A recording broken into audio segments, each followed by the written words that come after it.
Shut them up now, they are so loud. I was happily living with my husband and my sweet mother-in-law. But things changed after our daughter was born. Our daughter cried at night, and I started getting yelled at and treated coldly. One day, while my husband was swamped with work at home, our suddenly crying daughter went silent in just the brief moment I looked away. But she wasn't just sleeping, she woke up convulsing. After taking her to the emergency room and hearing the doctor's diagnosis, I decided to get a divorce. My name is Michelle Stevens. I'm a 28-year-old stay-at-home mom. I live with my husband, John, our daughter, Emily, and my mother-in-law, making it a family of 4. I met John 6 years ago at my former job. We were hired at the same time and worked in the same department. From the beginning, I was impressed with his innovative ideas, which didn't seem like they came from someone who started at the same time as me. I was curious about what kind of person he was. He was different from our colleagues. He seemed a bit odd and kept to himself. But when I approached him, I realized he was an interesting guy, though a bit unique. For example, because he loves his job and constantly thinks of new ideas, he has a routine meal plan to avoid deciding what to eat for lunch. It's like Monday is curry, Tuesday is ramen, Wednesday is grilled fish, and so on. So it wasn't that he didn't like spending time with colleagues, but he ate alone to stick to his routine. All I had to do was adjust my lunch schedule to his, and spending time with him became easy. Though we often talked about work when we were together, I learned a lot, and I enjoyed our conversations. He had some other quirks because he's so dedicated to his job, but I found them endearing. I was the one who confessed my feelings and said, "Let's date." He laughed and replied, "I was going to ask you out soon." Our relationship didn't change much after we started dating. We didn't go on typical romantic dates. Instead, we often ate lunch together and discussed our work projects. However, for the first time since we began dating, he introduced me to his mother. He didn't like spending time on household chores because it took away from his work, so he lived with his mother. From what I heard, his family background was complicated. His parents divorced when he was 10. Jan stayed with his mother, and his younger sister, who was just a baby, went with their father.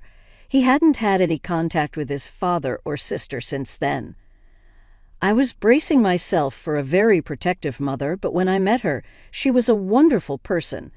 Unlike the reserved Jan, she was talkative and cheerful. She treated me just as warmly as she did her son. Sometimes when John was too busy with work, she and I would go out together. I got along really well with both John and his mother. 3 years into our relationship after John proposed, his mother jokingly said, "If John's getting married, I guess I should move out," to which I eagerly replied, "I'd be upset if you did. Living with you is one of the reasons I said yes to the proposal. If you're okay with it, please stay with us." She laughed and said, "You sure about that? I might be hard on you." I laughed it off, saying, "Bring it on." John, watching us, laughed too. For the next 2 years, we lived together without any problems. She took care of all the household chores for John and me, who were both working. Even when I offered to help, she would say, "You must be tired." Let me handle it, and she'd do everything herself. Occasionally, on weekends when John was busy working from home, she and I would cook or bake together, which was always fun.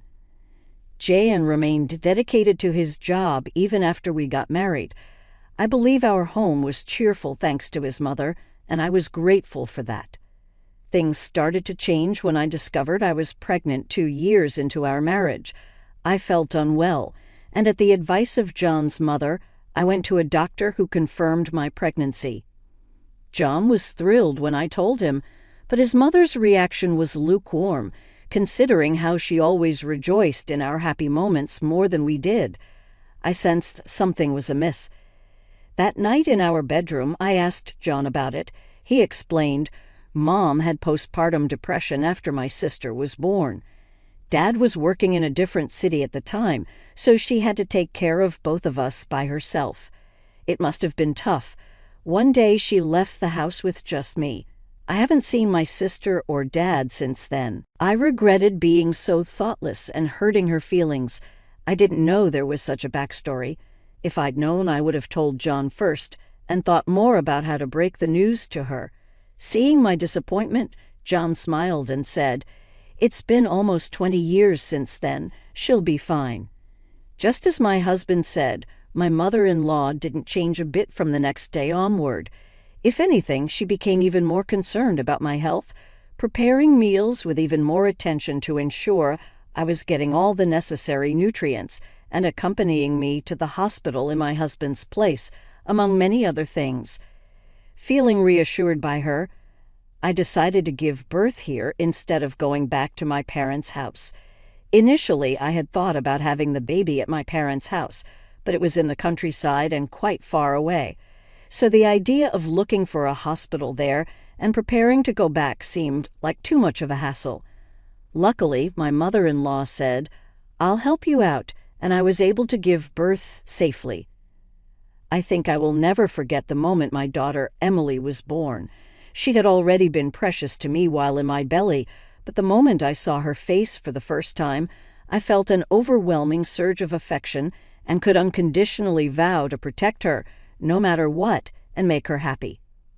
Both my husband and my mother-in-law were happy about Emily's birth, and I think that was the happiest time of my life.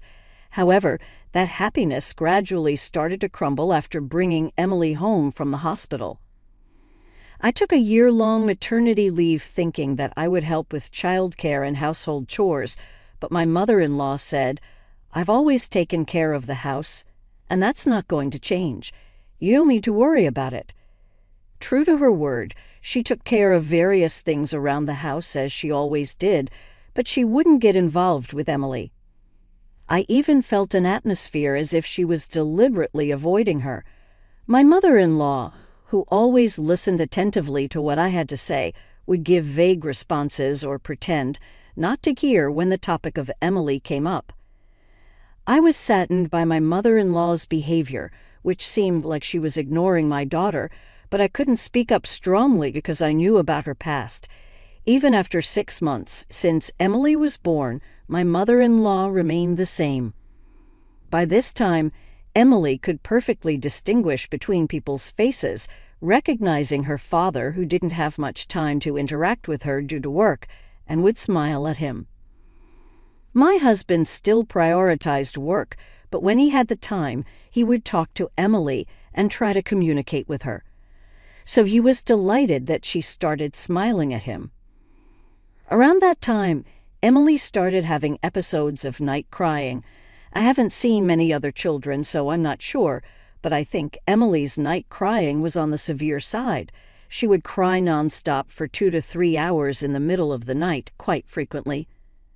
I felt sorry for my husband and my mother-in-law waking up because of it. So I tried to soothe Emily in the living room or the bathroom, as far away from the bedroom as possible. However, since our house was not that big, they could still hear her.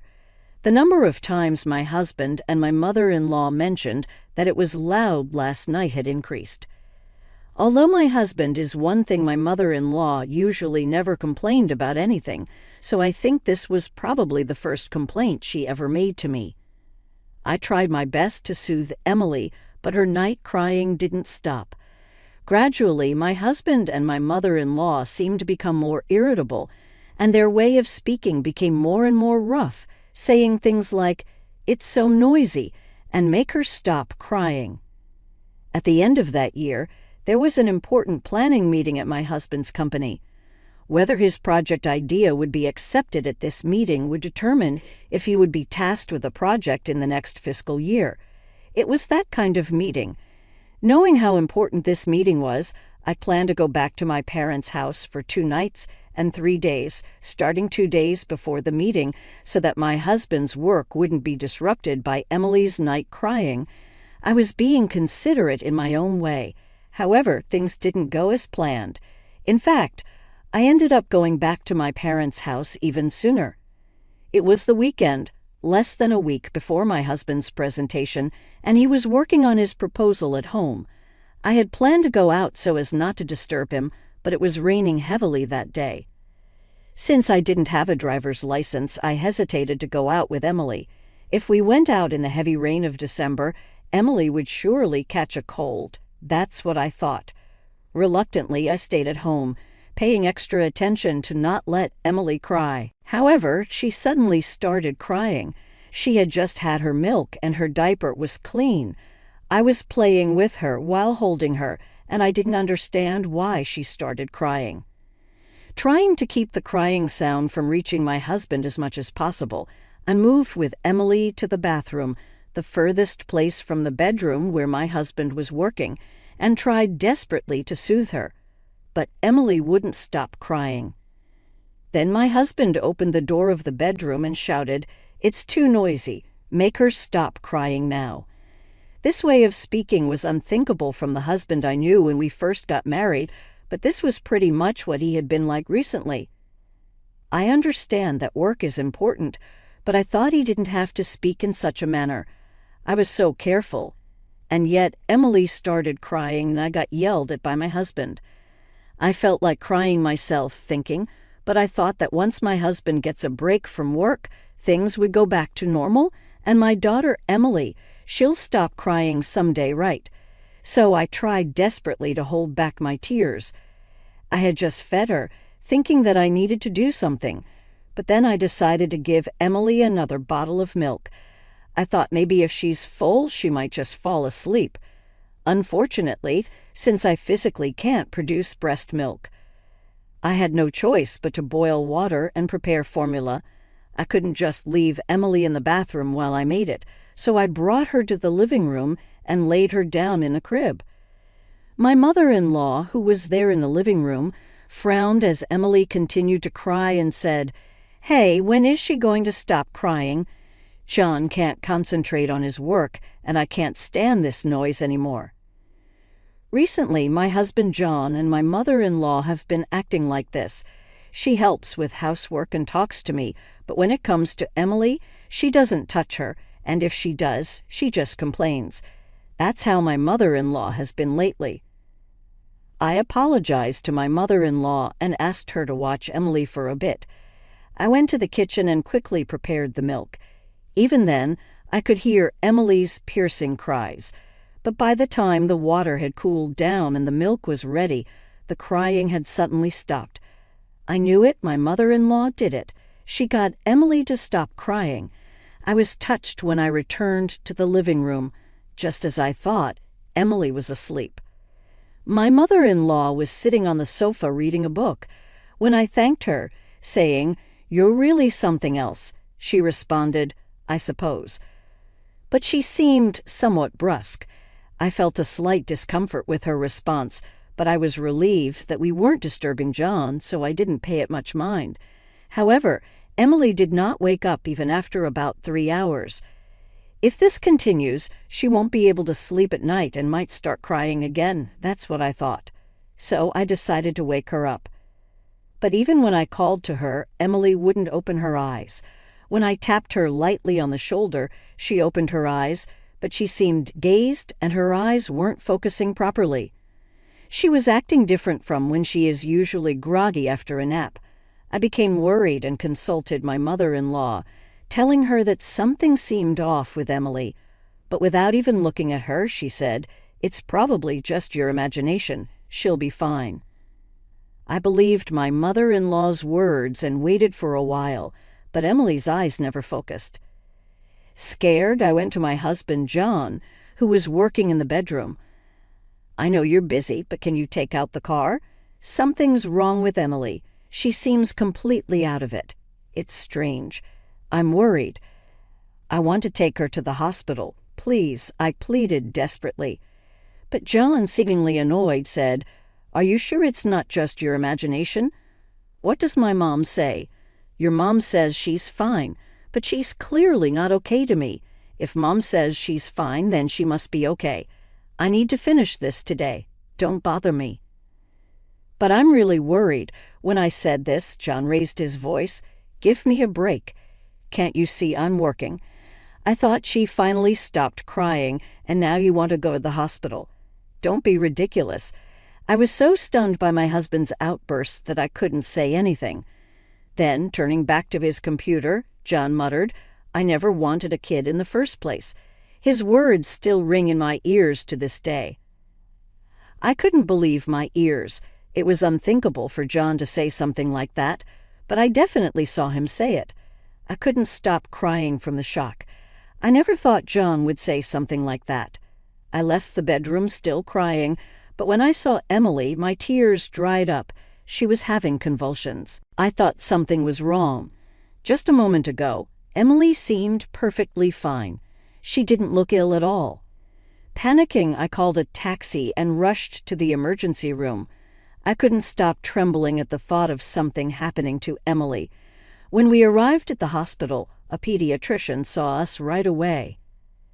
There's a possibility of shaken baby syndrome, he said, and decided to do a CT scan on Emily. I didn't know about the disease, so I frantically looked it up while I was in the waiting room. Shaken baby syndrome is apparently a condition where a baby whose neck muscles are still undeveloped suffers brain damage due to being violently shaken. I learned that in severe cases it could lead to death, which made my blood run cold. For a while, I was stunned and couldn't think about anything else. I don't know how much time had passed, but I was called in because the doctor wanted to discuss the results of the examination. Fortunately, Emily doesn't have any hematoma, and she's calmed down now since we've given her an anticonvulsant, the doctor said, bringing me relief. However, the doctor then said something unbelievable. But you know the mom. When the nurse was undressing Emily for the examination, she found marks on her neck and shoulders that looked like they were made by an adult's fingers. I don't mean to be rude, but have you ever abused your daughter? I didn't understand what he was implying. Shaken baby syndrome is a condition that occurs when a baby is shaken vigorously. It can happen while trying to comfort them or during play when they're being tossed in the air, and things, unfortunately, go wrong. We were thinking that might be the cause, but looking at those marks, it's also possible someone intentionally shook her quite hard. The doctor continued in a matter-of-fact tone. If you don't remember anything, it could have been another family member. We were able to treat her in time this round, and there was no hematoma, so she's fine. But if the same thing happens again, we can't guarantee Emily will be safe. I think you should have a serious talk with your family. I couldn't get the doctor's words out of my head even after I left the examination room. I have never abused my daughter, and I've never seen any signs of abuse on her. There were no marks on her when I changed her diaper and dressed her earlier today. I could only think that my mother-in-law must have done something while I was making Emily's milk. Emily would need to stay in the hospital for about 3 days just to be safe, so I decided to go home to get the things we needed. Did you do something to Emily? I asked my mother-in-law in a trembling voice when I got back home. Then my mother-in-law responded, "What?" I didn't do anything, in a clearly suspicious manner. Usually she would ask, "What do you mean? What happened? Did something happen?" But this time she just denied it without asking anything. "Tell me the truth." As I yelled and confronted her, she finally admitted it. I just grabbed and shook her a little because she was being too noisy. A little? The doctor said there were severe marks on her neck and shoulders because of what you did. Emily was in serious danger. When I said that, my mother-in-law responded, "Not only danger, but she's fine now, right? So what's the big deal?" "How can you say that?" I raised my voice, and at that moment my husband came out of the bedroom. "Shut up, both of you. Keep it down," he said before slamming the door shut with a loud bang. I had sent him a message earlier telling him that Emily was having seizures and we were going to the hospital, but he didn't ask about her condition and just complained about the noise. My husband, who did not seem remorseful at all for putting our daughter in danger, and my mother-in-law, who was unapologetic and casual about the whole situation. I had thought we had a good relationship, but it turned out I was wrong. That moment was when I lost all affection for them and gave up on this family. Then I hurriedly grabbed the bags for the hospital stay and my own belongings and left the house.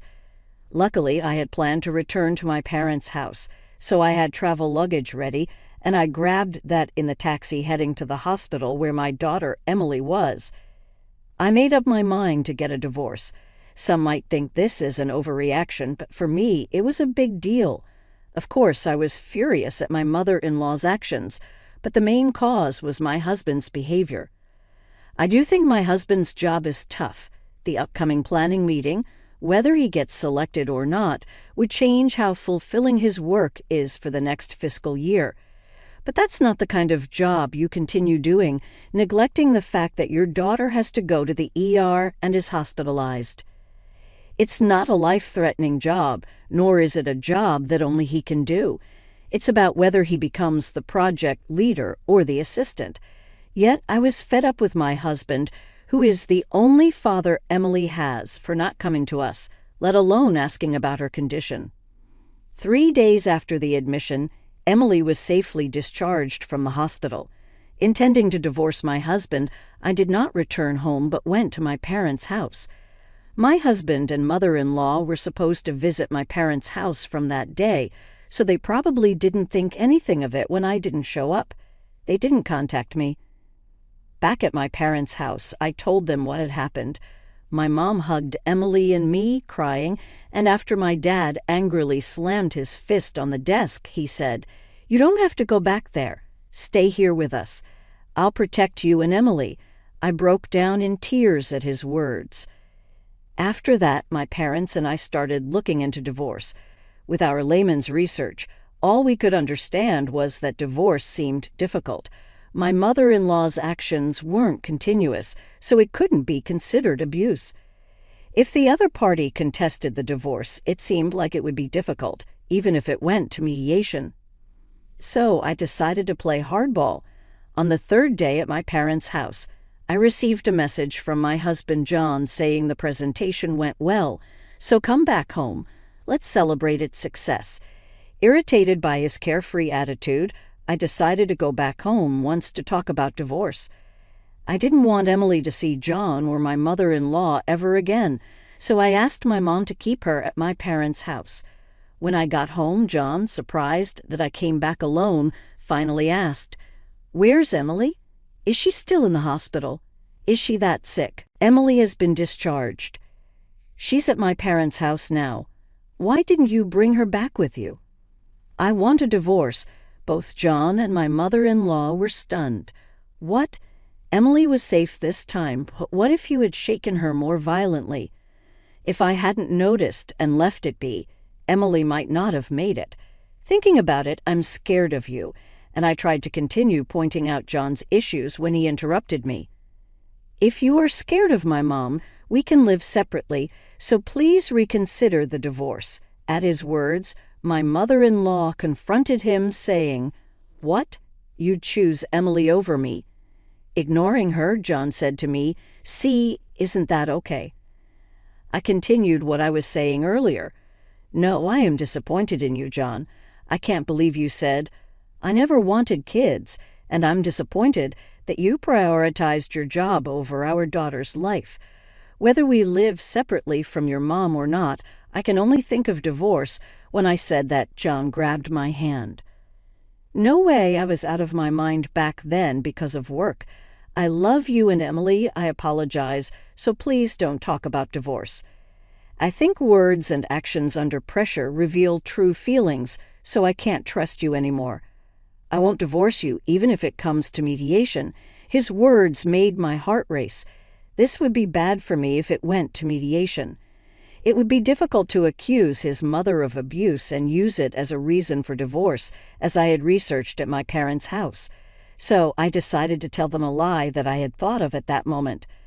"I don't mind if it goes to mediation, but if it does, your mother might get arrested for abuse. Just be prepared for that." My mother-in-law, who approached me with a frightening face, had no resemblance to the mother-in-law I used to like. I was suspected of abuse at the hospital. I told them I didn't do it, and I got a medical certificate. The marks on Emily's neck are also photographed. If I can prove that these hands belong to your mother, the abuse will be proven. If John insists on going through divorce mediation, I will submit the medical certificate and photos. In reality, this method had almost no effect.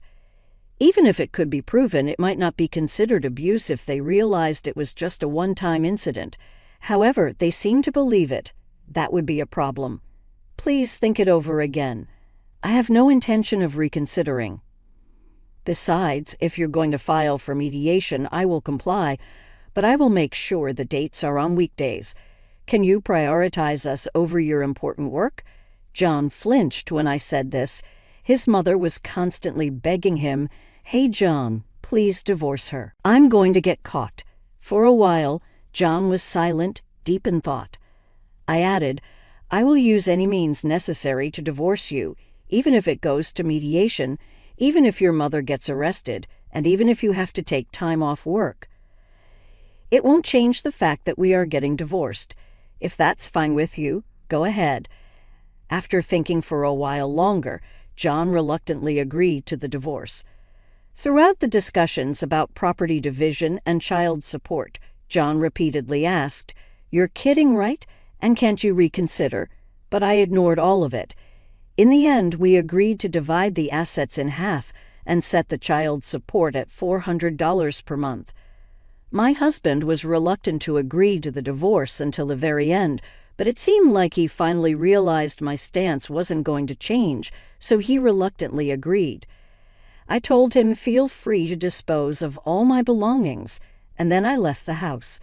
I had no intention of taking anything from that house with me. We had furniture at my parents' house, and I didn't want to remember anything about this house. As I left through the front door, I could hear John and his mother arguing.